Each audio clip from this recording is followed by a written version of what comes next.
할렐루야. 우리 앞을 주목하시면서 한 번 더 아멘으로 화답해 보겠습니다. 할렐루야. 아멘. 하나님과 함께하는 안산동 산교회 2부 예배에 오신 여러분들을 환영합니다. 찬양을 시작하기 전에 잠시 다시 한번 안내 말씀드리겠습니다. 저희도 오늘 마스크를 쓰고 지금 앞에 섰는데요. 그런 것처럼 요즘 조금 더 방역이 좀 어려워진 시기가 온 것 같습니다. 그러기 위해서 교회도 최선을 다하고 있으니까요. 오늘 예배가 시작되고 끝나기까지, 그리고 이 성전을 벗어나기 전까지는 마스크를 벗지 않는 걸로 해주시면 좋겠습니다. 그리고 예배가 끝내고 그 축도 후에 안내 목사님이 나오셔서 안내를 진행하실 때까지 자리에서 가만히 앉아 계셨다가 안내를 받고 돌아가시는 걸로 하겠습니다. 방금 전에 나눴지만 그 참 어렵고 두려운 시기가 다시 오는 것 같습니다. 그럼에도 불구하고 우리가 의지할 분은 하나님뿐임을 고백하면서 그분의 고백이 우리에게 아무것도 두려워 말라라고 하고 계시다고 저는 믿습니다. 그렇게 우리도 함께 고백하면서 오늘 찬양으로 예배의 문을 열도록 하겠습니다.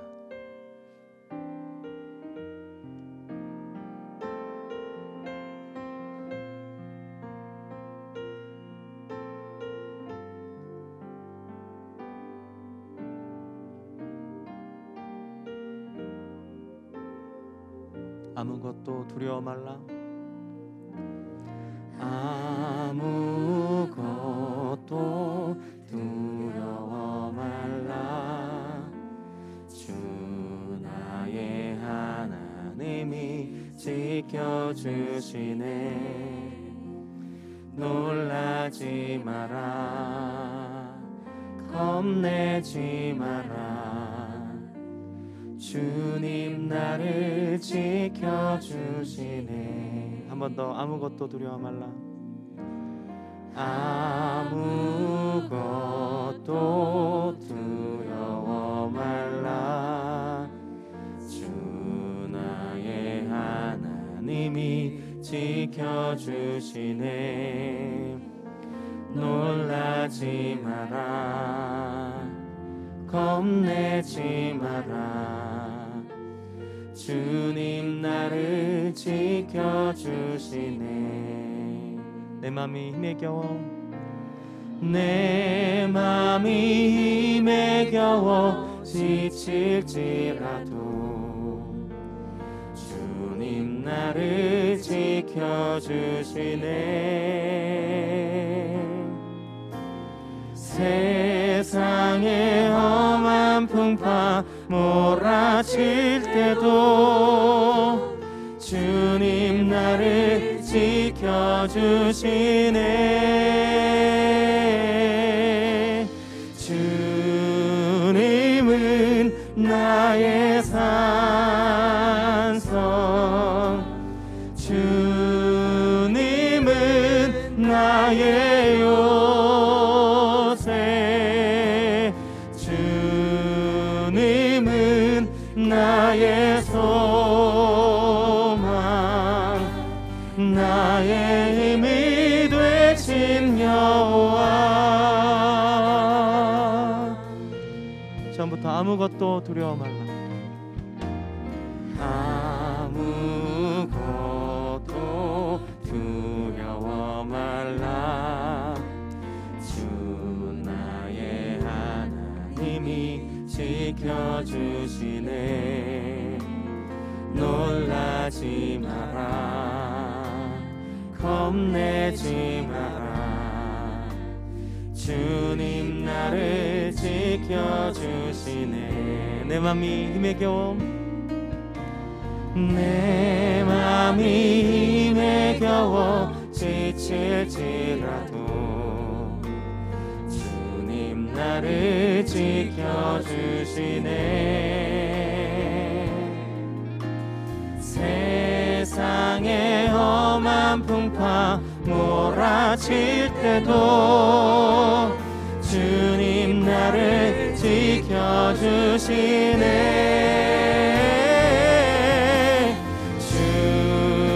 주님은 나의 산성,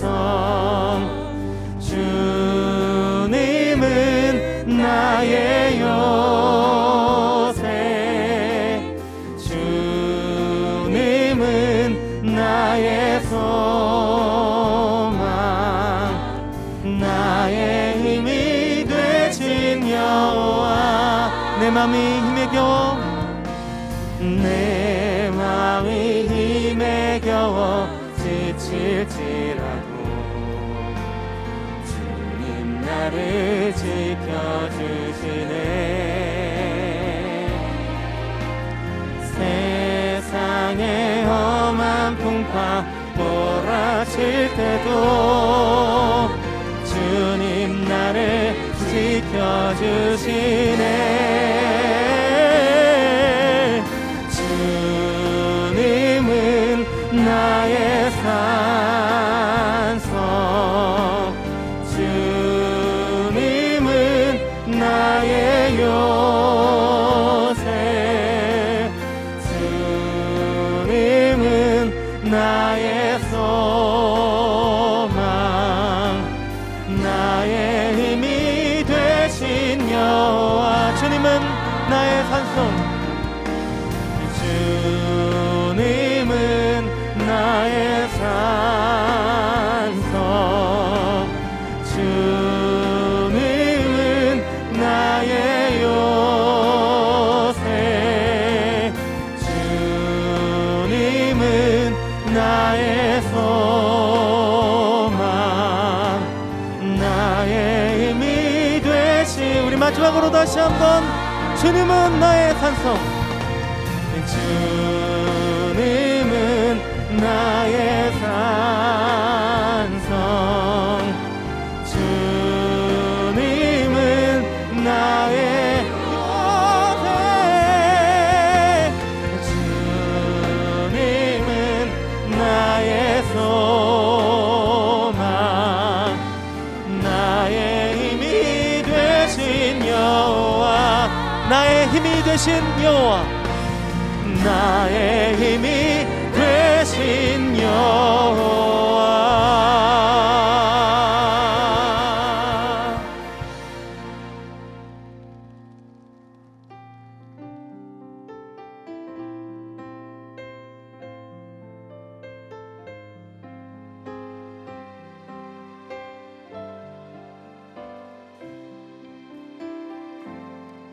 이 기쁜 소식을 온 세상 전하세 근활한 고통을 당하는 자에게 주 믿는 성도들 다 전할 소식을 성령이 오셨네 성령이 오셨네 성령이 오셨네 내 주에 보내신 성령이 오셨네 이 기쁜 소식을 온 세상 전하세 성령이 오셨네 만왕의 왕께서 저 사로잡힌 자 다 구원하시고 잠자유 주셨네 승리의 노래가 온 성에 들리니 성령이 오셨네 성령이 오셨네 성령이 오셨네 내 주에 보내신 성령이 오셨네 이 기쁜 소식을 온 세상 전하세 성령이 오셨네 3절입니다 한없는 사랑과 그 크신 은혜를 늘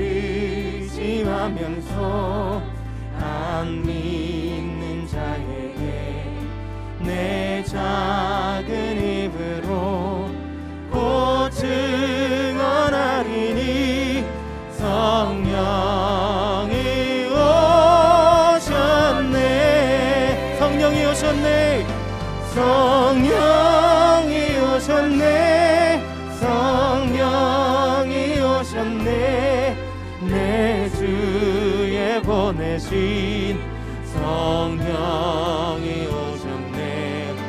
이 기쁜 소식을 온 세상 전하세. 성령이 오셨네. 성령이 오셨네. 성령이 오셨네. 성령이 오셨네.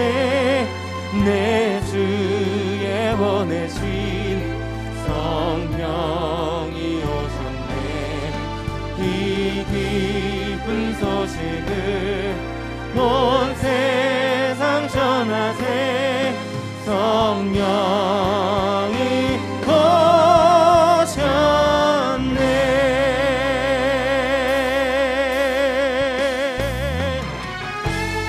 우리 자리에서 일어나셔서 주님 앞에 손을 높이 드시고 오늘도 우리와 함께 하시는 하나님 앞에 찬양합니다. 찬양하라 내 영혼아. 찬양하라 내 영혼아. 찬양하라 내 영혼아. 내 속에 있는 것들아 다 찬양하라. 감사하라 내 영혼아. 감사하라 내 영혼아. 내 속에 있는 것들아 다 감사하라. 경배하라 내 영혼아. 경배하라 내 영혼아. 내 속에 있는 것들아 다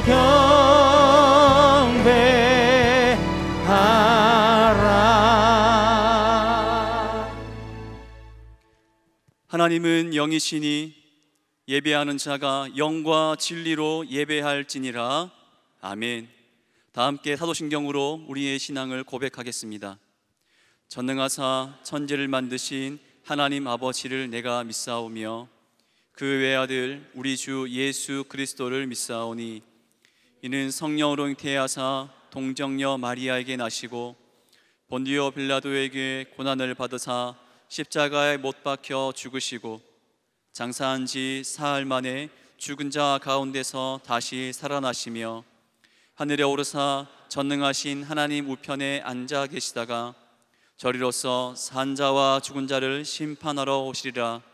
성령을 믿사오며 거룩한 공회와 성도가 서로 교통하는 것과 죄를 사하여 주시는 것과 몸이 다시 사는 것과 영원히 사는 것을 믿사옵나이다. 아멘. 자리에 앉으셔서 다 함께 찬양하시겠습니다.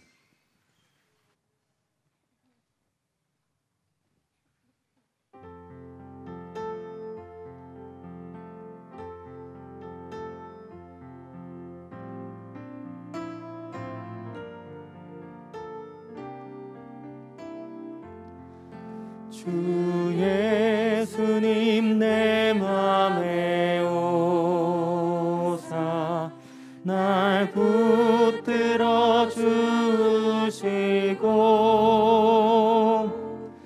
내 마음에 새 힘을 주사 늘 기쁘게 하소서. 사랑의 주 사랑의 주 내 맘속에 찾아오사 내 모든 죄 사하시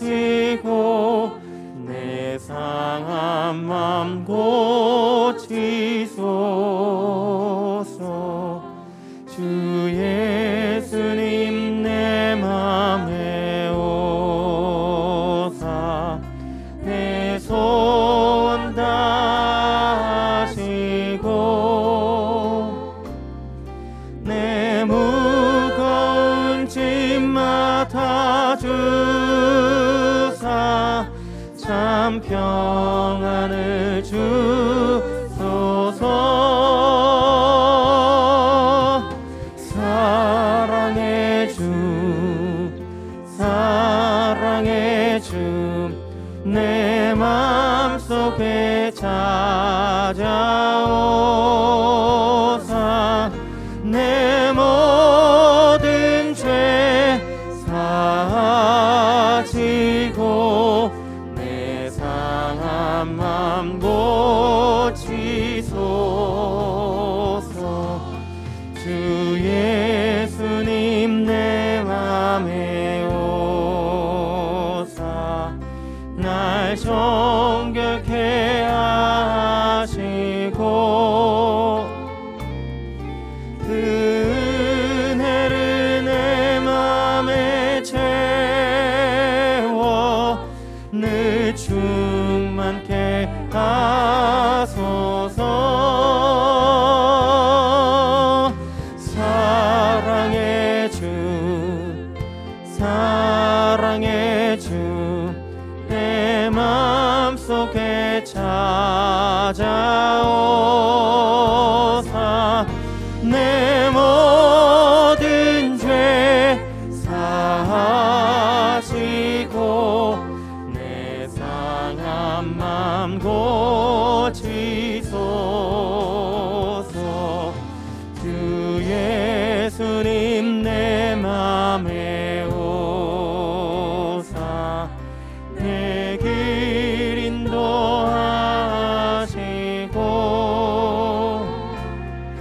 주 성령을 내 맘에 채워 늘 충만케 하소서. 사랑의 주, 사랑의 주, 내 맘속에 찾아오사 내 모든 죄 사하시고 내 상한 맘 고치소. 사랑의 주, 사랑의 주, 사랑의 주, 내 맘속에 찾아오사 내 모든 죄 사하시고 내 상. 하나님 이 시간 우리에게 일하여 주시옵소서. 다시 한번 고백합니다. 사랑의 주, 사랑의 주, 사랑의 주, 내 맘속에 찾아오사 내 모든 죄 사하시고 내 상한 맘 고치소서.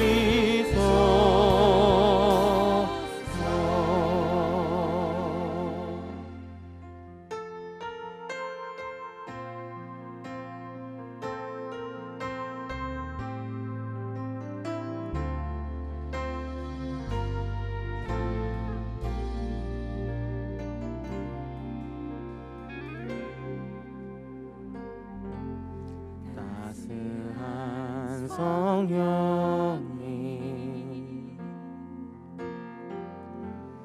마음으로 오네 내 몸을 감싸며 주어지는 평안함 만족함을 느끼네. 사랑과 진리에 사랑과 진리에 한 줄기 휘포네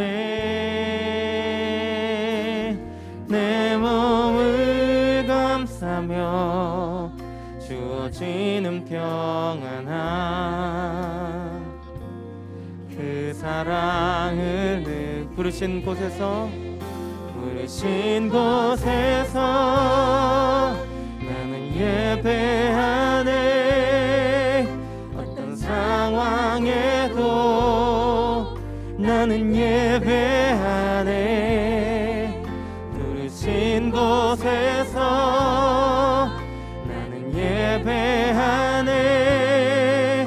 어떤 상황에도 나는 예배하네.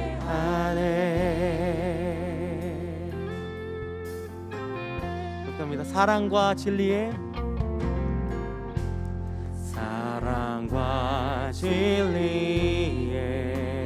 한 줄기 빛보네. 한 줄기 빛보네. 내 몸을 감싸며 주어지는 평안함. 그 사랑을 부르신 곳에서 나는 예배하네. 어떤 상황에도 나는 예배하네.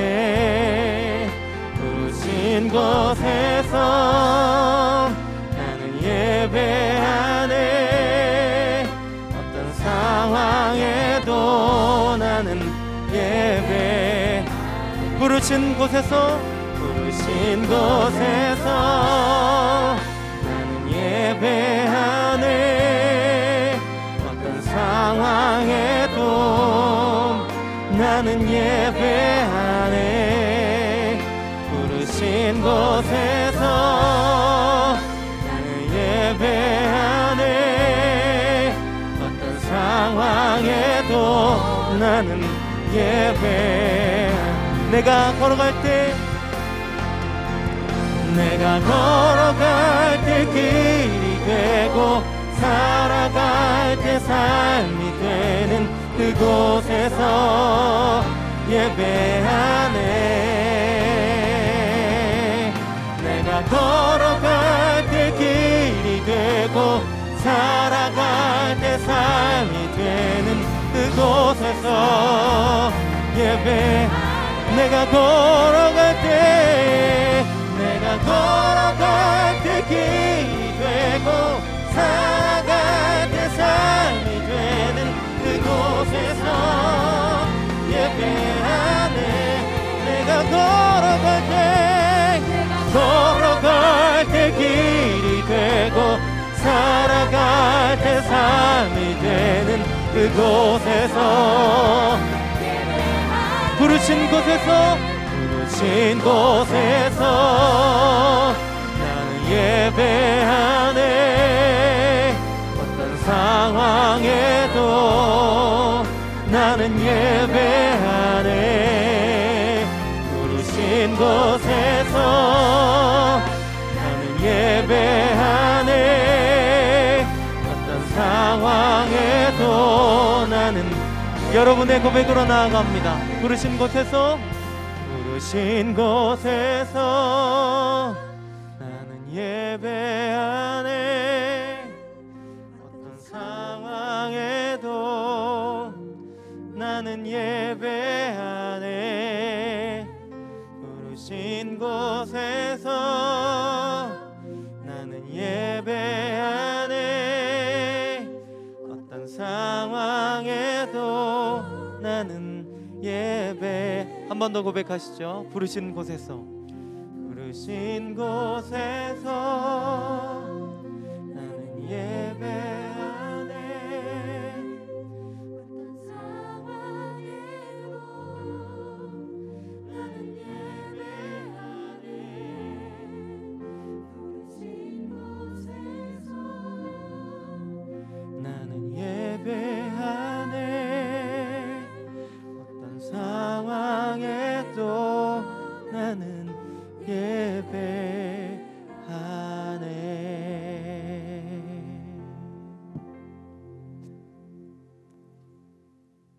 사랑으로 저희를 인도해 주시는 하나님 아버지, 오늘도 이렇게 귀한 시간 주셔서 주님께 예배드릴 수 있게 허락하여 주심에 감사드립니다.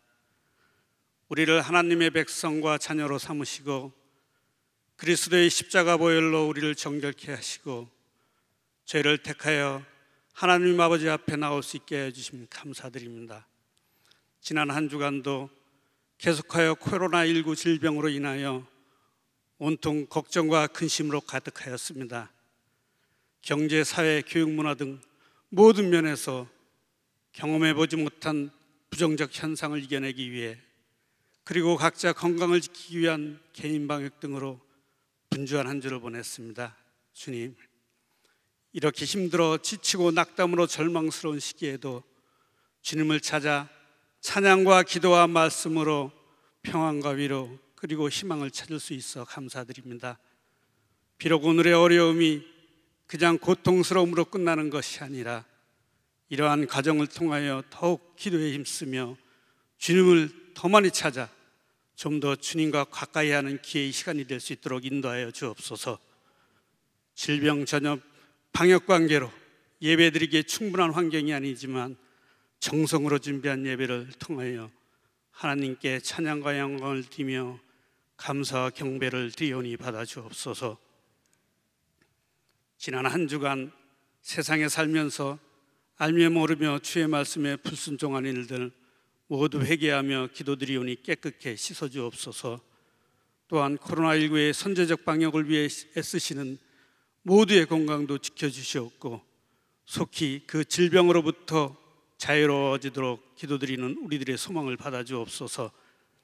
개인적으로 각자의 위치에서 주님께 소원드리는 기도에 함께해 주셔서 속히 그 소망을 이루도록 하여 주옵소서. 6월은 이 나라를 위하여 희생하며 애쓰신 분들을 추모 기념하는 달입니다. 그 수고하심이 헛되지 않도록 이 나라를 지켜주시옵고 그분과 또한 관계자 모두에게 축복 내려주옵소서. 모두가 어렵고 힘들 때 안산 동산교회가 이 나라와 안산 지역에 귀중한 역할을 할 수 있게 능력 부어주시고 한국교회의 리더로 부족함이 없도록 이끌어 주옵소서. 이 시간 김성경 담임 목사님을 통하여 에베소의 오순절이라는 제목으로 말씀을 증거하실 때 하나님께서 성령의 기름을 부어주시고 하나님의 권능을 더하여 주옵소서. 말씀을 통해 영과 육의 병든 자 치료해 주시고 약한 자 강건하게 하시고 낙심과 절망에 빠져 있는 자 희망과 소망을 얻게 하시고 환난과 어려움을 당한 자 새 힘을 주옵소서. 이 예배 자리한 모든 성도님들과 온라인 예배로 함께하는 모든 이들에게 하나님의 음성을 듣고 복된 시간 허락하여 주옵소서.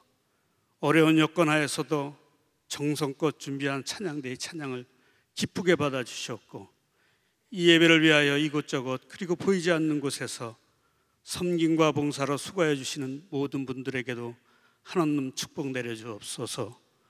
우리를 구원해 주신 예수님의 이름으로 기도드립니다.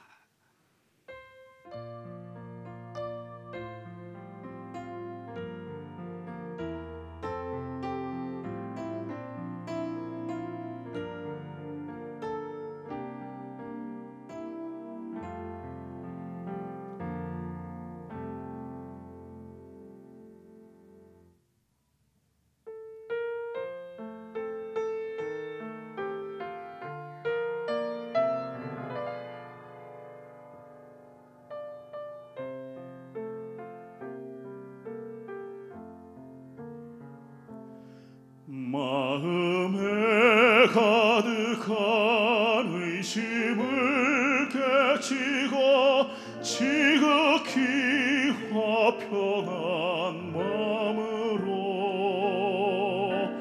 찬송을 걸어본 어린 양 예수의 그 피로 속죄함 얻었네.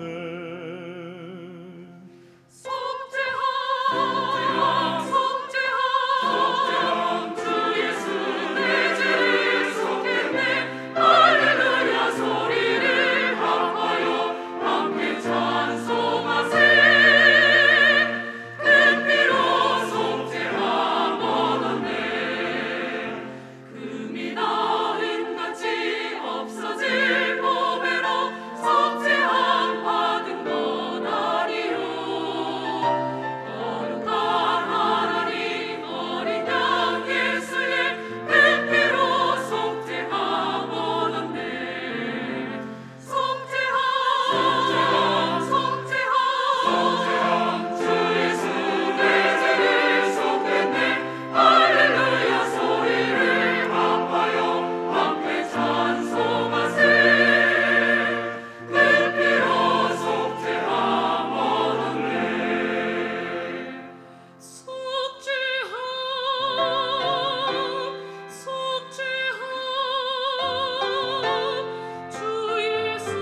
아멘. 하나님께 영광의 박수 올려드립니다. 오늘 우리에게 주시는 하나님 말씀은 사도행전 19장 1절부터 20절까지의 말씀입니다. 하나님 말씀 사도행전 19장 1절에서 20절까지의 말씀입니다. 신약성경 220쪽에 있습니다. 찾으신 말씀을 한 절씩 교독하도록 하겠습니다. 아볼로가 고린도에 있을 때에 바울이 윗지방으로 다녀 에베소에 와서 어떤 제자들을 만나 이르되 너희가 믿을 때에 성령을 받았느냐? 이르되 아니라 우리는 성령이 계심도 듣지 못하였노라. 바울이 이르되 그러면 너희가 무슨 세례를 받았느냐? 대답하되 요한의 세례니라. 바울이 이르되 요한이 회개의 세례를 베풀며 백성에게 말하되 내 뒤에 오시는 이를 믿으라 하였으니 이는 곧 예수라 하거늘. 그들이 듣고 주 예수의 이름으로 세례를 받으니 바울이 그들에게 안수함에 성령이 그들에게 임하심으로 방언도 하고 예언도 하니 모두 12사람쯤 되니라. 바울이 회당에 들어가 석 달 동안 담대히 하나님 나라에 관하여 강론하며 권면하되 어떤 사람들은 마음이 굳어 순종하지 않고 무리 앞에서 이 돌을 비방하거늘 바울이 그들을 떠나 제자들을 따로 세우고 두란노 서원에서 날마다 강론하니라. 2해 동안 이같이 하니 아시아에 사는 자는 유대인이나 헬라인이나 다 주의 말씀을 듣더라. 하나님이 바울의 손으로 놀라운 능력을 행하게 하시니 심지어 사람들이 바울의 몸에서 손수건이나 앞치마를 가져다가 병든 사람에게 얹으면 그 병이 떠나고 악기도 나가더라.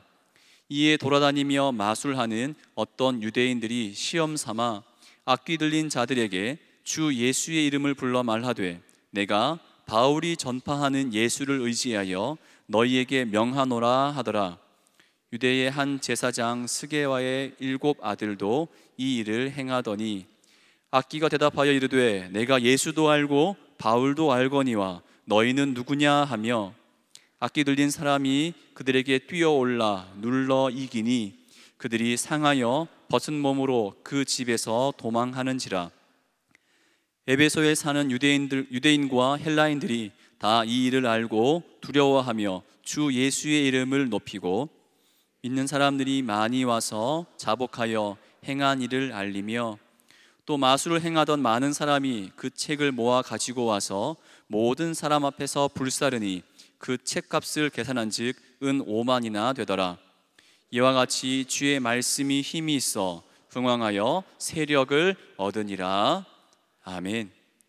이제 김성겸 담임 목사님께서 나오셔서 에베소의 오순절이라는 제목으로 하나님 말씀 선포해 주시겠습니다.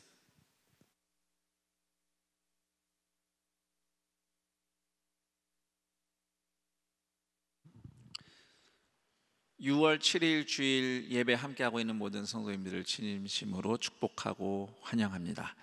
지금 예배당에 함께 예배드리는 성도님들도 있고 또 인터넷으로 온라인으로 예배드리는 분들이 있습니다. 각자의 처소에서 우리의 머리이신 예수님과 함께 연결되어 드리는 예배 가운데 그분의 함께 하심과 또 사랑과 위로가 또 그분의 말씀이 충만하게 경험되기를 축복합니다. 어제는 제65회 현충일이었습니다. 어제 있었던 현충일 추념식에서 한국전쟁 당시 1951년 7월에 전사한 고 임준수 소령의 편지가 소개가 됐었습니다. 그 소개된 편지의 몇 구절을 제가 좀 읽어보도록 하겠습니다. 애들 보고 싶어 못 견디겠소. 매일 짬만 있으면 애들 사진 꺼내놓고 쳐다보지요. 어차피 우리가 해야 할 일이니까 이렇게 커다란 희생을 내고 그만둔다는 것은 죽으면 죽었지 어찌 참겠소. 귀여운 자식놈들을 위하여 대한민국의 걸음이 됩시다. 부디 몸 조심해. 아이들 잘 보살펴요. 우리 곧 만나요. 이 편지가 임춘수 소령의 마지막 편지였습니다. 우리 곧 만나자고 했지만 다시 직접 만날 수는 없게 되었습니다. 오늘날 우리가 있도록 한국전쟁을 비롯해서 위기 때마다 희생하며 대한민국의 걸음이 되어주신 모든 분들을 기억하고자 합니다. 또한 현재 코로나19와의 싸움 최전선에서 희생하며 분투하고 있는 의료진들, 또 간호사들 특히 기억하며 응원하길 원합니다. 그런 희생과 섬김의 빛 덕분에 오늘 우리가 어둠을 뚫고 살아갈 수 있음을 깨닫고, 또 우리 각자 또한 삶의 자리에서 빛이 되고 걸음이 되는 하나님의 사람들이기를 소망합니다. 오늘 말씀은 바울이 에베소에 다시 돌아온 후 에베소 교회 이야기입니다. 관련해서 사도행전 19장과 함께 에베소서를 읽어보시면 훨씬 더 에베소 교회에 대해서, 또 그때 하나님이 그 역사를 통해 보여주신 것이 무엇인지 더 종합적으로 충만하게 아실 수 있을 겁니다. 자, 바울이 1절에 보면 윗지방을 다녀왔다 했는데 바로 갈라디아 지방입니다. 신약 성경에 갈라디아서라고 나와 있죠. 바로 그 갈라디아서를 받아보았던 교회, 성도들이 살고 있던 곳, 에베소보단 북쪽에 있던 지역이었어요. 그곳 사역을 이제 마치고 바울이 에베소로 다시 돌아옵니다. 에베소에 돌아와서 제일 먼저 1단에 어떤 제자들을 만났다 했는데, 이 제자들은 이제 유대인들을 얘기합니다. 처음에는 예수님의 제자인 줄 알고 대화를 해봤는데 이 아니에요. 예수님도 잘 모르고 성령님도 모르더라고요. 그래서 바울이 예수님에 대해서 제대로 잘 전해줍니다. 그때서야 그 유대인들이 예수님의 이름으로 세례를 받고 바울에게도 안수를 받았습니다. 바로 그때에 성령님이 그 제자들에게, 그 유대인들에게 내려오셨어요. 그리고 성령의 오심의 증거로 방언과 예언 현상이 나타났습니다. 우선 우리가 이해할 것은 바울이 안수했기 때문에, 또는 특별한 사람이 안수해야만 이렇게 성령님이 오시거나 역사가 나타나는 것은 아니라는 것 우리가 한번 다시 기억합니다. 사도행전을 읽어보면 이런 경우도 있지만 누가 안수해주지 않았어도 성령님이 내려오신 성령의 역사가 나타난 일들도 있었죠. 대신 그날 이 12명 남짓의 사람들에게 성령이 임하신 것은 바울에게 있어서도, 그리고 그 사람들에게 있어서도, 또 에베소 교회에게 있어서도 매우 중요했기 때문에 하나님이 더 이렇게 극적으로 일을 하신 겁니다. 왜 특별한 것인가? 왜 이날의 일이 특별했는가? 에베소 교회는 이미 생겼어요. 사도행전 18장에서 브리스길라 아굴라를 통해서. 그런데 이때를 기점으로 성령이 다스리시는 새로운 삶, 새로운 시대가 에베소에서도 본격적으로 시작되었다는 것을 알려주는 사건이기 때문에 특별했던 겁니다. 하나님이 특별히 신경 쓰셨다는 것을 어디서 알 수 있냐면 그때 성령 받은 사람의 숫자예요. 12명이라고 되어 있죠. 7절에 보면 하나님이 12명을 맞춰서 준비하신 거예요. 특별한 사건으로 만드신 겁니다. 이제 성령의 시대가 에베소에도 찾아왔다. 이런 의미를 담아서 역사하신 거죠. 그 다음 바울은 에베소에 있는 유대인 회당에 들어가서 복음을 전하기 시작했습니다. 처음 3개월 동안은 순탄하게 진행이 되었는데 곧 마음이 굳어진 일부 유대교인들이 공개적으로 복음을 비방하기 시작했습니다. 바울은 충분히 싸울 수는 있었지만 회당에 계속 남아서 그 사람들과 싸우는 대신에 회당을 나왔어요. 나와서 두란노 서원이라는 곳으로 이동합니다. 두란노 서원, 학교입니다. 학당이라고도 할 수 있죠. 지금은 고고학적으로 유물이 남아있지 않기 때문에 정확하게 이거다 저거다 말하긴 어렵지만 고고학자들이 대체로 동의하는 것은 여기에 어떤 강당이 있었을 것이다. 그 당시에 뭐 그리스 로마 시대엔 그런 거 많았으니까 두란노라고 하는 사람이 또는 두란노라는 별명을 가진 어떤 후원자가 운영하는 학당, 강당에서 바울이 가르치기 시작한 거죠. 사실 에베소는 학문으로 또 유명한 곳이기도 했기 때문에 많은 사람들이 곳곳에서 철학을 공부하기 위해서 에베소를 찾아왔다고 합니다. 바울은 바로 그 두란노 서원에서 아마 그 보통 프라임 타임이라고 그러죠. 가장 그 인기 있는 시간, 그때는 못했을 것 같고 바울한테 그런 자리를 내줄 것 같지는 않고요. 에베소 사람들이 가장 한가한 시간에 바울이 그 강당을 이용해서 말씀을 전하기를 포기하지 않았어요. 거기서 사람들도 만나고 말씀을 강론했습니다. 오늘 성경에는 바울이 9절에 보면은 말씀을 강론했다고 했는데 그냥 혼자 일방적으로 연설했다 이런 뜻이 아니라 질문도 받고 답도 하며 대화했다는 것을 의미합니다. 바울은 그렇게 복음으로 대화하고 소통하기를 2년 동안 꾸준히 했는데 어느덧 그러다 보니 두란노를 오고 갔던 사람들, 에베소뿐만 아니라 에베소가 있는 그 온 아시아 지역의 유대인이든 헬라인이든 누구나 다 예수님의 말씀을 들어보게 됐어요. 그 정도가 되었습니다. 더 나아가서 에베소에서 기적이 일어납니다. 병이 낫고 마귀가 떠나가는 그런 치유도 나타나는데 앞에 사도행전의 다른 말씀들, 이야기들 읽어봐도 알 수 있지만 아마도 바울은 전에도 그랬듯이 예수님의 이름으로 떠나가라 이렇게 치유를 했을 수도 있어요. 빌립보에서 그랬었던 것처럼. 그런데 사도행전 19장을 읽어보면 바울이 누구를 고치겠다는 의도를 가지지 않았어도 그냥 하나님이 일하시는 장면들이 기록되어 있죠.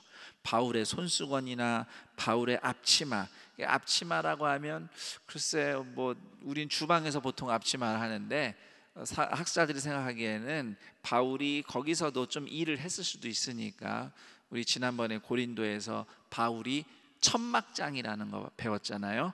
그래서 작업할 때 쓰는 그런 앞치마였을 것이라고 얘기합니다. 그렇게 손수건이나 앞치마 이런 걸 그냥 사람들이 가져다가 아픈 사람 몸 한번 딱 이렇게 터치를 했는데 닿기만 했는데 병이 났다든지 그렇게 하나님이 그냥 하신 기적들이 펼쳐지는 겁니다. 이런 치유와 기적이 에베소의 파장을 불러왔어요. 아까 에베소는 학문의 도시라고 했는데 더불어서 에베소는 마법과 주술의 도시입니다.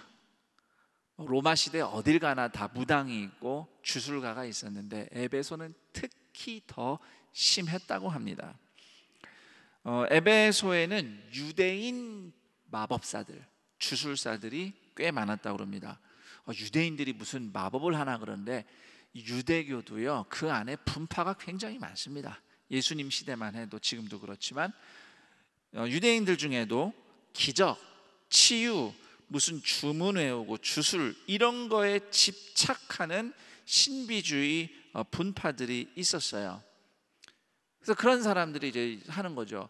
그 영어에서 수리마술이라는 걸 영어로는 이제 영미권에서는 아브라카타브라 이러거든요. 근데 이 아브라카타브라는 사실은 히브리어입니다. 유대인들이 주술로 쓰던 아브라카타브라 이 히브리어가 영미권에서는 수리마술이처럼 쓰였어요. 그 정도로 유대인들의 어떤 마법이라든지 주술이 영향력을 꽤 가지고 있었던 거죠. 자, 이렇게 마법을 하던 유대인들이 바울을 통해서 나타난 기적을 보고 자극을 받았어요. 그리고 예수를 믿지도 않으면서 예수님의 이름으로 기적을 해보려고 시도합니다. 그 중에는 그 에베소에 살고 있던 스게와라고 하는 제사장의 아들들도 있었는데 저기 아들들이라고만 했지만 여러분 제사장 직분은 다 물려받습니다. 제사장 가문의 아들이면 이 아들들도 뭐 하죠? 제사장인 거예요. 그렇죠? 그 제사장들인 겁니다. 이 7 아들 제사장들이 예수의 이름으로 마귀를 쫓아내겠다고 마귀 들린 사람을 찾아갑니다. 아마 이런 생각이었던 것 같아요. 우리가 명색이 제사장들인데 떠돌이 설교자 바울보다 못할 게 뭐냐, 이런 마음으로 마귀 들린 사람 찾아가서 예수의 이름을 이용해서 악귀를 쫓아내려고 시도하죠. 그런데 그 악귀 들린 사람을 조종하고 있던 악령이 15절에 보니까 이렇게 대답을 했대요. 나는 예수도 알고 바울도 아는데 너희 누구냐? 자, 여러분, 마귀가 봐도 나는 너희들 모르겠다라고 하면 이게 무슨 뜻입니까? 하나님도 모른다는 거예요. 예? 마귀가 보고 모르겠다 그러면요, 하나님도 그 사람 모른다는 뜻입니다. 마태복음 7장 22절 23절에 유명한 말씀이 생각나죠. 그날에 많은 사람이 나더러 이르되 주여 주여 우리가 주의 이름으로 선지자 노릇하며 주의 이름으로 귀신을 쫓아내며 주의 이름으로 많은 권능을 행하지 아니하였나이까 하리니 그때 내가 그들에게 밝히 말하되 내가 너희를 도무지 알지 못하니 불법을 행하는 자들아 내게서 떠나가라 하리라. 예수님의 이름을 주문처럼 이용하려 했던 제사장 스게와의 7 아들들은 마귀에게 무시당하고 악귀 들린 사람한테 봉변당하고 도망칩니다. 출행랑을 치죠. 옷도 다 벗어진 채로. 이 사건을 계기로 수많은 에베소 사람들이 헬라인 유대인 할 것 없이 모두 예수님의 이름을 높이고 칭송하고 또 예수님께 돌아와서 회개하고 완전히 변화된 새로운 삶을 시작합니다. 어떠한 변화를 통과합니까? 에베소 사람들이 지금까지 그들의 삶을 지배했던 마법책들을 다 가지고 나와서 광장에서 불태워버렸어요. 그때 그렇게 소각한 마법책을 값으로 따지면 은전 5만에 해당한다고 성경에 기록이 되어 있는데, 은전 하나가 성경의 신약성경에 데나리온이라는 돈이 또 나오죠. 그게 은전 하나인데, 그 은전 하나가 그 당시에 노동자, 서민 노동자의 일당이었어요. 그러면 5만 명의 일당을 한 번에 불태워버린 겁니다. 어마어마한 양을 소각한 거죠. 지금까지 우리가 이 에베소에서 일어난 이 모든 하나님의 일하심을 제목을 붙인다면 오늘 설교 제목처럼 에베소의 오순절이다, 이렇게 얘기할 수 있습니다. 예루살렘에서 일어난 성령의 역사가 에베소에서도 일어난 거예요. 성령님의 오순절 역사는 예루살렘에서만 일어난 게 아니라는 거죠. 에베소에서도 일어납니다. 공간을 초월하는 겁니다. 예루살렘에서 작은 무리에 불과했던 예수님의 제자들에게 성령님이 오셨고 그들을 통해서 복음이 전파되고 병자들이 치유받고 수많은 사람들이 새로운 삶을 얻었어요. 예루살렘 성전도 있었고 예루살렘의 제사장들도 있었지만 하나님은 무엇보다 예수님의 제자 공동체, 교회 공동체의 임재를 나타내 주셨죠. 에베소에서도 마찬가지입니다. 적은 무리에 불과한 예수님의 제자들에게 성령님이 내려오셨고 그들을 통해서 말씀이 전파되고 병고침이 일어나고 수많은 이들이 새로운 삶을 얻었습니다. 하나님은 에베소에서 스게와 제사장 가문과 같은 종교 엘리트들이 아니라 유대인, 헬라인 할 것 없이 예수님의 이름으로 구원받은 성도라면 누구나에게 역사하심을 보여주었어요. 이렇게 하나님이 누구에게나 예수의 사람을 통해 역사하신다는 것을, 그 하나님의 뜻을 잘 보여주고 있는 대목이 바로 오늘 말씀의 11절입니다. 하나님이 바울의 손으로 놀라운 능력을 행하게 하니. 우리는 이 구절을 읽으면 이미 그리스도인으로서 이 말씀을 읽어요.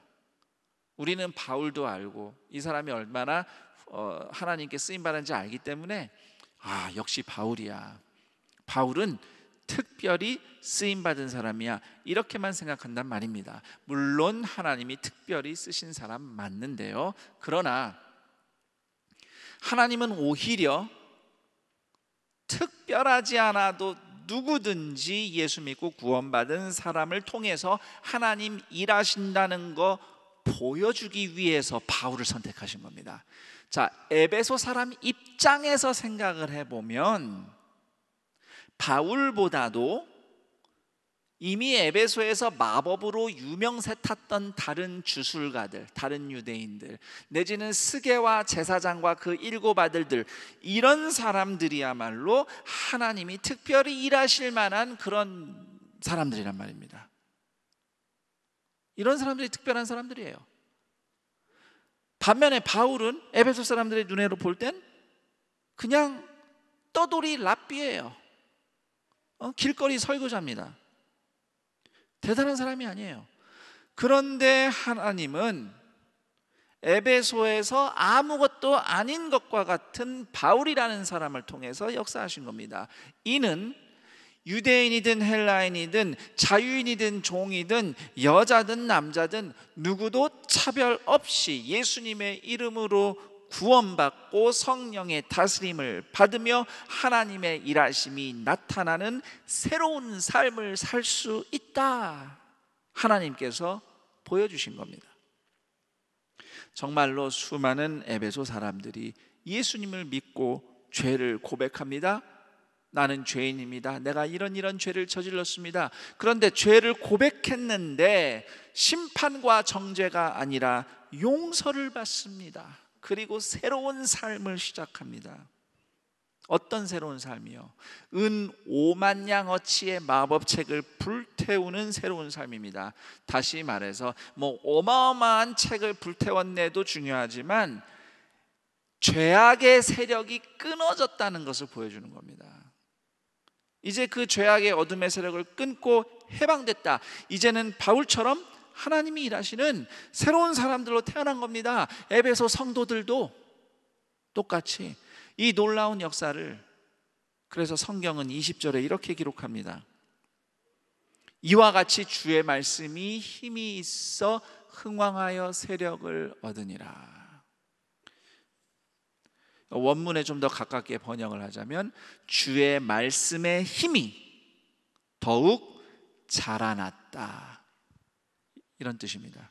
자, 주의 말씀의 힘이 더욱 자랐다, 이게 무슨 뜻일까요? 성경 공부에 사람들이 더 많이 몰려왔다는 뜻일까요? 사람들이 성경을 더 많이 열심히 읽었다는 뜻일까요? 물론 그런 현상도 일어났겠죠. 그렇지만 주의 말씀이 더 흥왕했다는 이 성경 구절의 본질적인 의미는 점점 더 많은 사람들이 하나님의 말씀의 다스림을 받는 새로운 삶의 변화를 겪었다, 새로운 삶을 시작했다, 이런 뜻입니다.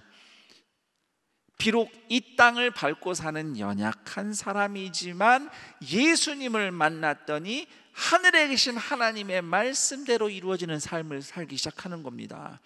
아예 그 말씀이 육신이 되어 이 땅에 내려오신 예수님대로, 예수님처럼 이루어지는 인생을 시작하는 거죠. 주님이 가르쳐 주신 기도대로 한다면 하늘의 뜻이 땅에서도 이루어지는 삶을 살기 시작하는 겁니다. 그것이 말씀이 흥왕하는 거예요. 그래서 오늘 사도행전 말씀이 우리에게 주는 도전은, 안산에도, 우리가 사는 도시에도, 우리 동네에도 이렇게 에베소에서 일어난 것처럼 사람들이 말씀 들으러 몰려오고 회개하고 변화되면 좋겠다, 이런 현상이 일어나도록 무슨 운동을 하라는 게 아니에요. 나 자신이야말로 하나님의 말씀에 다스림 받으며 새롭게 살기를 열망하라는 것입니다. 이와 같이 주의 말씀이 힘이 있어 흥왕하여 세력을 얻으니라, 이런 일이 남들에게 목격되기 전에 나 자신에게서 먼저 목격되기를, 이런 일이 일어나기를 기대하라는 겁니다. 자, 하나님의 말씀이 흥왕하는 삶, 하나님이 다스리시는 새롭게 변화된 삶이 무엇인지 조금 더 설명을 드려볼 텐데, 오늘 사도행전 말씀과 에베소서 말씀을 참고해서 제가 두 가지로 좀 설명을 드리겠습니다. 우선 하나는 저를 다 따라해 봅니다. 예수님의 이름을 높이는 삶.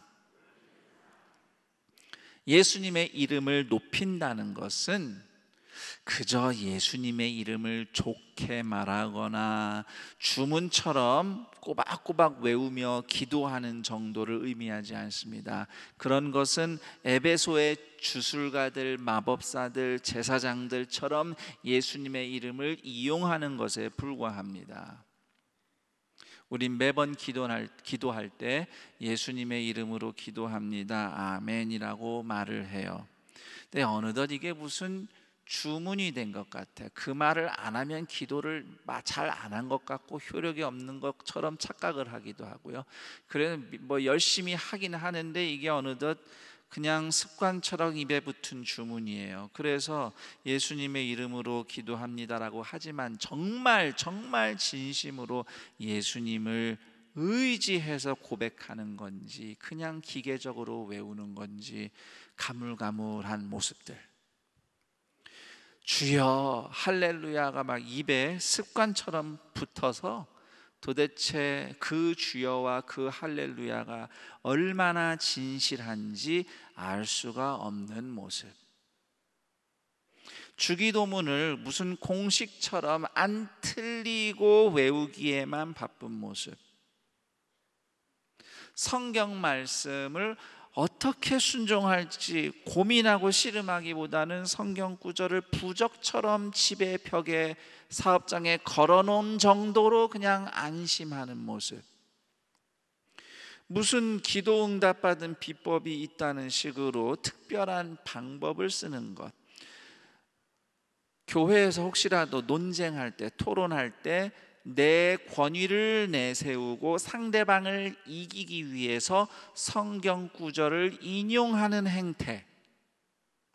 성령님이 음성 들려주셨다 그런 식으로 그런 말투로 종종 하면서 그러니까 당신은 내 말을 들어야 돼 라고 강조를 하고 또 누군가를 그렇게 내 말대로 하게 만드는 것.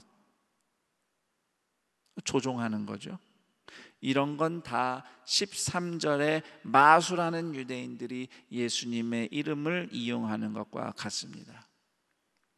주님은 우리가 주여 주여 반복하길 원하시는 게 아니고요, 예수님이 보이는 새로운 삶을 원하십니다. 그것이 예수님의 이름을 높이는 삶입니다. 주님 많이 안 찾아도 괜찮습니다. 예수님의 이름으로 변화된 삶을 사는 것이 중요합니다. 매일 한 점이라도, 나의 한 점이라도 예수님을 닮은 생각, 예수님을 닮은 언어, 감정, 손과 발로 사는 겁니다. 성령의 다스림을 받는 성품과 섬김이 보이는 것. 훌륭한 내 모습보다 가장 좋으신 예수님이 보이는 삶, 그것이 예수님을 높이는 삶입니다. 자, 그리고 하나님의 말씀의 힘이 흥왕하는 삶의 또 다른 실제는 저를 따라해 보죠. 각자 삶의 자리에서 주님이 부르신 대로 하는 삶. 제가 부르신 대로 한다 이렇게 적어놨어요. 뭐 부르신 대로 산다, 부르신 대로 일한다 여러 가지 생각해 봤는데 부르신 대로 그냥 하다, do it 이렇게 말해야 뭐든지 다 아우를 수 있겠다 싶습니다. 에베소에서 성령의 역사가 나타나고 하나님의 말씀의 능력이 흥왕하는 데 있어서 바울이 한 일은 뭘까?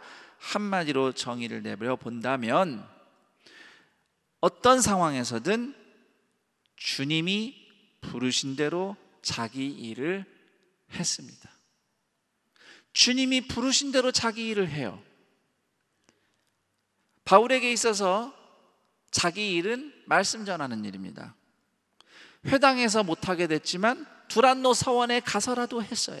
그렇게 말씀 전하기를 2년 동안 하니까 그때 성령님의 일하심이 나타났죠. 바울이, 오늘 우리가 성경 읽어봤지만 여기서 바울이 병 고침을 시전해줘야지, 뭐 회개 운동을 일으켜야지, 마법책 불태우기 운동을 해야지, 바울이 그런 의도를 가지고 운동을 일으킨 것처럼 사도행전 19장이 그렇게 기록하고 있나요? 전혀 그렇지 않습니다. 오히려 성경은 바울의 의도와 상관없이 하나님이 하시는 일들을 보여주고 있어요. 바울은 그냥 자기 할 일을 한 거고요, 성령님은 성령님이 하실 일을 한 겁니다. 그럼 나도 바울처럼 가서 말씀 강론해야 되나? 신학교 가야 되나? 그렇게 생각하는 분들은 아마 없을 거라고 생각합니다. 바울에게 있어서 말씀 강론하는 게 그 사람 일이었던 것이죠. 바울은 사실 예수님 만나기 전부터 말씀을 전하는 일을 잘 하도록 공부하고 훈련된 사람이에요. 바울은 예수님 만나기 전에 바리새파 가말리엘의 제자였거든요. 요즘식으로 하면 나중에 랍비가 될 사람이었단 말이에요. 바울은 그게 자기 일이었어요. 근데 예수님 만나고 나서 말씀 전하는 일을 계속 합니다. 계속 하는데 대신 주님이 부르신 대로 하죠. 예수님이 부르신 대로. 오늘 이 예배를 드리는 여러분에게 있어서 여러분 각자의 삶의 현장에 여러분의 일이 있습니다. 다양한 일들이 있고 하는 일들이 있어요. 그 일을 하세요. 계속 주님이 부르신 대로. 에베소서 4장에서 6절 말씀을 참고해서 설명하자면 각자 삶의 현장에서 하나님이 부르신 성도답게 사는 겁니다. 에베소서 4장 1절, 제가 새 번역 성경으로 읽어볼게요. 에베소서 4장 1절, 여러분은 부르심을 받았으니 그 부르심에 합당하게 살아가십시오.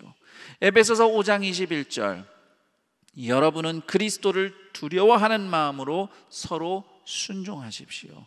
에베소서 6장 7절, 사람에게가 아니라 주님께 하듯이 기쁜 마음으로 섬기십시오. 특별한 일을 해야만 하나님이 부르신 대로 하는 게 아닙니다. 가정에서, 일터에서, 학교에서, 어디서든 다양한 삶의 자리에서 어떤 일이든 주님 섬기듯 하면 주님이 부르신 대로 하는 일입니다. 밥을 먹을 때, 청소를 할 때, 공부를 할 때, 걸어갈 때 주님을 섬기듯이 하면 그게 주님이 일하는 거예요. 주님이 부르신 일이에요. 특히 운전할 때, 특히 교회 주차장에서 다 끝나고 빠져나갈 때, 누구에게 무엇 하듯이? 주님을 섬기듯이요. 주님을 섬기듯이요. 그게 주님이 부르신 일입니다. 돈을 벌 때 주님을 섬기는 자세로 돈을 벌면 함부로 사기치거나 도둑질하지 않겠죠. 정직하게 성실히 열심히 일할 겁니다. 만약에 내가 돈을 이만큼 벌 능력이에요. 그럼 그만큼만 벌면 되죠. 그게 내 만큼의 능력이니까. 그런데 내가 돈을 이만큼 벌 수 있는데 나는 그냥 이 정도만 만족하고 이만큼 벌고 말아요. 그거는 주님을 섬기듯이 돈 버는 게 아니에요. 나에게 이만큼 벌 능력이 있다면, 힘이 있다면 그것도 주님이 주신 힘이기 때문에 주님을 섬기듯이 힘 닿는 대로 돈을 버는 것이, 그것이 주님을 섬기듯 일하는 겁니다. 그럼 쓸 때도 주님을 섬기듯 쓰면 되는 겁니다. 자녀 양육 잘 키워야 되니까 부모를 위해서 자녀를 키우는 게 아니죠. 주님을 섬기는 일이니까 자녀를 키우는 겁니다. 주님이 부르신 일이에요. 때때로 또 사회생활, 직장생활을 하다가 자녀를 키우다 보면 자녀가 내 일을 방해하나라고 생각하는 분들이 많이 있는 것 같아요. 자녀를 키우는 일은 주님을 섬기는 일입니다.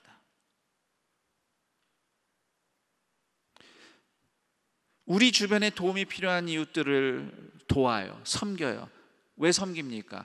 동산교회 칭찬받게 하려고요? 그렇게 하면은 전도의 문이 열린다, 뭐 그럴 수 있죠. 충분히 그렇습니다. 그런데 그것보다도 그런 건 다 그냥 일단 좀 차선으로 두고요. 제일 중요한 건 뭐라고요? 주님을 섬기는 거예요. 예수님을 섬기니까 우리가 도울 일 있을 때 돕는 겁니다. 내가 도와줬으니까 저 사람 다음에 교회 나오겠지, 그런 계산은 버리시고, 그분이 오든 안 오든 오는 거는 성령님이 하시는 거고, 나는 주님을 섬기듯 섬기면 돼요. 그렇게 한다고 당장 성과가 없을 수도 있죠. 지금은 당장은. 그러나 우리의 목표는 성과보다도 성령이 그분의 일을 하시도록 우리는 자리를 비켜드리는 겁니다. 주님께 하듯 하는 삶이 하나님이 부르신 대로 하는 삶이고, 그것이 곧 하나님의 말씀이 흥왕하는 삶인 것이죠.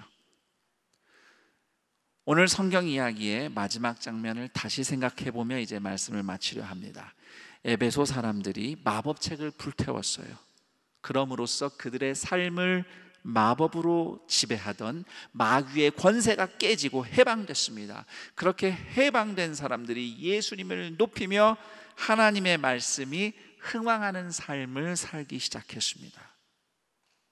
다시 말해서 죄악의 노예가 아닌 자유인이야말로 하나님 말씀에 다스림 받고 변화된 새로운 삶을 살 수 있는 것입니다. 예수님이 우리를 자유롭게 하셨어요. 예수님의 십자가가 우리를 죄와 어둠에서 해방시키셨습니다. 그래서 예수님을 만났더니 과거에는 마귀에 눌렸던 사람이 이제는 예수님을 섬길 자유가 있는 사람이 되는 겁니다. 과거에는 세상의 흐름과 시스템에 눌려서, 세상에 눌려서 등 떠밀려서 어쩔 수 없이 돌아가면서 직장 생활하고 일하면서 살았어요. 그러나 이제는 예수님을 만나서 내가 바뀌었어요. 환경이 바뀐 건 없어요. 뭐 직장 환경이, 세상이 바뀐 건 아니죠. 하지만 나는 이제 예수님의 사람이니까 맹목적으로 등 떠밀려 돈 버는 직장의 노예가 아니라 예수님을 섬기는 사람으로서 직장 생활을 할 수 있는 자유인인 것입니다. 과거에는 욕심 때문에 불안해서 두려워서 열심히 발버둥 치며 살았지만 이제 예수님을 만났더니 예수님을 사랑해서 열심히 살 자유가 있어요. 이 모든 것이 말씀이 흥왕하는 삶입니다. 그리고 여러분 한 분 한 분 모두 이렇게 살도록 부름받고 구원받은 하나님의 자녀들입니다. 그런 여러분들에게 이제 이 말씀을 다시 한번 생각하며 결단하며 기도하도록 기도 질문 2가지 드리면서 마칠까 합니다. 첫 번째 질문, 혹시 내 삶에 예수의 이름을 높이기보다는 이용하는 모습은 무엇인가? 예수님이 보이기보다는 내 욕심이나 또는 나를 위해 예수님을 이용하는, 또는 그냥 습관적으로 그렇게 살았던 것은 혹시 무엇인가 생각하고 회개하며 주님의 다스림을 받는 새로운 삶을 구하며 기도하기를 권면합니다. 2번째 질문입니다. 주님을 섬기는 변화된 자세로 하겠다고 결단하고 싶은 일은 무엇인가? 늘 하는 일이에요. 매일매일 하는 일이에요. 그런데 주님을 섬기는 자세로 하겠습니다. 이제는 변화된 자세로 그 일을 하겠다고, 살겠다고 결단해야 될 것은 무엇인가 생각하며 그 일을 하는 그 시간, 그렇게 살아가는 그 시간도 주님이 다스리신다고 보여주옵소서. 그렇게 결단하며 기도하겠습니다. 우리 말씀을 다시 한번 떠올리며 또 이 기도 질문들을 가지고 함께 결단하며 기도하겠습니다.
하나님 아버지 감사합니다. 이제 우리는 예수님의 이름을 높이는 삶을 살도록 죄와 어둠의 사망의 권세에서 해방된 사람들임을 고백하며 주님을 찬양합니다. 우리는 오직 예수님의 다스림을 받습니다. 우리는 더 이상 죄나 과거와 욕심의 노예가 아닙니다. 물론 세상 살면서 쓰러질 때가 있습니다. 그렇지만 우리는 예수님을 향해 다시 일어날 자유가 있습니다. 그래서 이 시간 결단합니다. 예수님의 이름을 찾기만 하는 사람들이 아닌 예수님이 보이는 삶을 살기를 원합니다. 변화된 새로운 삶이 날마다 나타나기를 원합니다. 성령의 열매로 맺히는 성품과 성령의 힘으로 섬기는 은혜가 나타나는 삶을 살기를 원합니다. 주님, 오늘 우리를 다스려 주옵소서. 삶의 자리에서 모든 일들이 주님 부르신 대로 행하게 하옵소서. 교회에서 하는 봉사 섬김만 주님 부르신 일이 아니라 가정에서, 일터에서, 어디에서든 우리 매일매일 삶에서 어떤 작은 일을 하든 주님 부르신 대로 할 때에 말씀이 흥왕하는 삶, 하나님이 다스리시는 삶, 주님이 보이는 삶이 우리 가운데서 나타나게 하옵소서. 이러한 결단으로 주님의 은혜를 구하며 감사하며 예물을 드립니다. 직접 예배드리며 예물 드리는 손길들, 또는 각자의 처소에서 예배드리며 온라인으로 헌금하고, 또는 주님께 따로 떼어놓는 그 감사의 손길들을 주님은 아십니다. 그 손길들 주님 기억하시고 이 힘겹고 어려운 시간 하나님께서 친히 먹이시며 돌보시는 그 은혜를 갑절로 부어 주옵소서. 더불어 이 예물이 쓰이는 곳마다 오늘도 하나님이 하늘로 연결된 새로운 삶으로 구원하시며 회복시키시는 역사가 나타나게 하옵소서. 우리 주 예수 그리스도의 이름으로 기도드립니다. 아멘.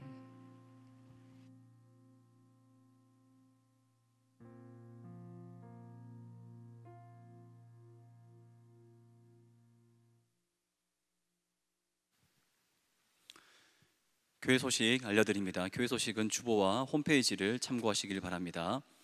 교회 소식 1번 현장 예배 안내입니다. 6월 7일 오늘부터 본당과 학교 예배당에서 현장 예배와 인터넷 생중계로 드립니다.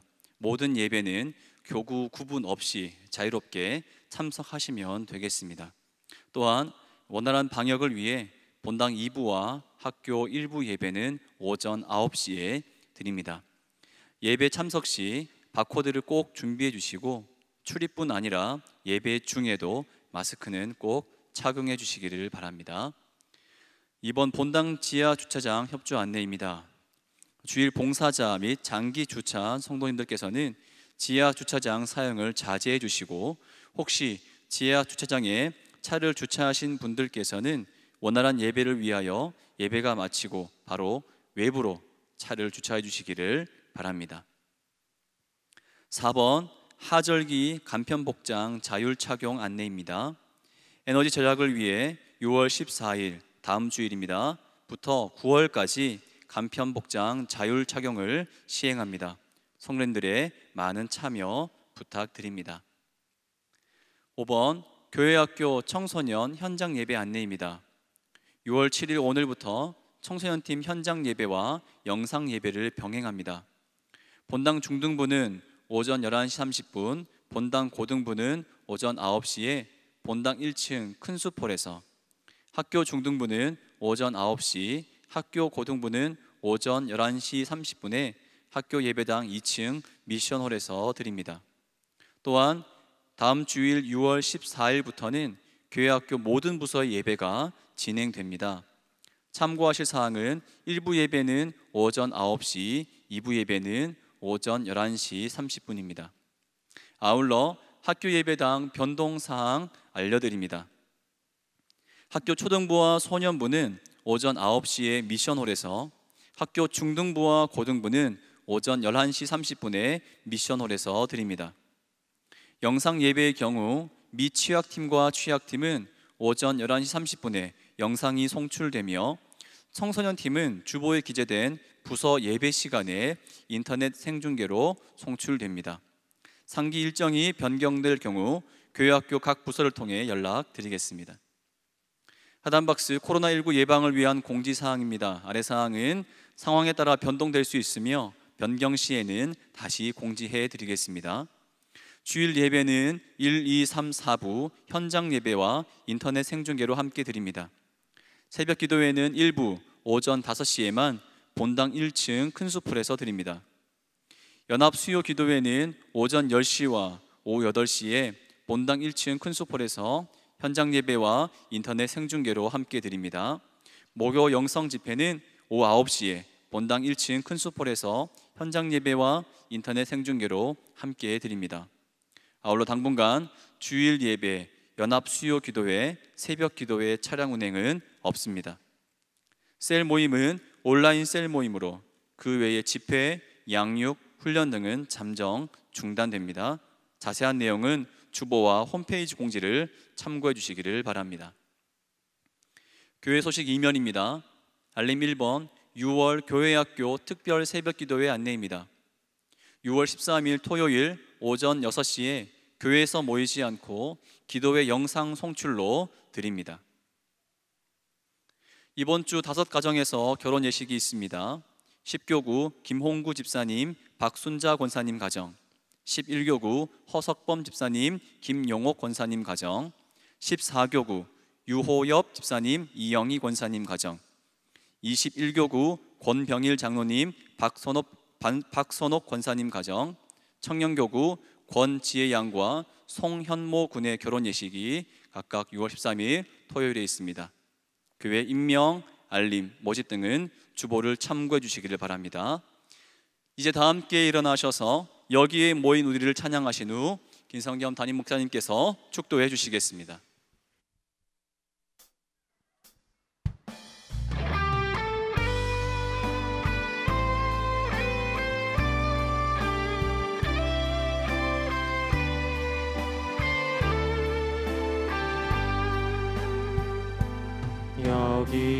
여기에 모인 우리 주의 은총 받은 자여라. 주께서 이 자리에 함께 계심을 아노라. 언제나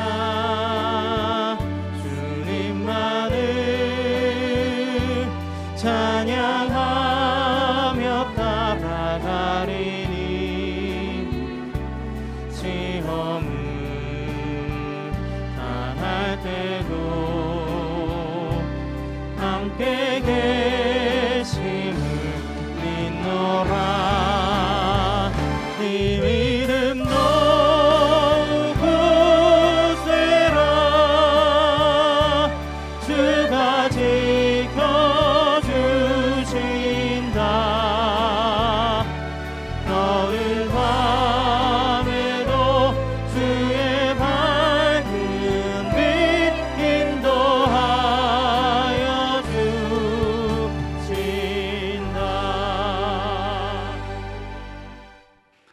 우리 주 예수 그리스도의 은혜와 하나님 아버지의 그 크신 사랑하심과 성령 하나님의 교통 감화 충만 인도하심이 예수 그리스도의 이름을 높이며 예수님이 보이며 예수님의 다스림을 받으며 예수님을 섬기듯 살아가며 그렇게 무엇을 하든 어디서든 주님 부르신 대로 하며 하나님의 말씀 흥왕한 인생, 주님의 역사가 나타나는 하늘의 인생, 이 땅 가운데서 살아가노라고, 살기 원한다고 결단하며 주님을 예배하는 동산의 모든 가족들 머리 위에 영원토록 함께 있을지어다. 아멘.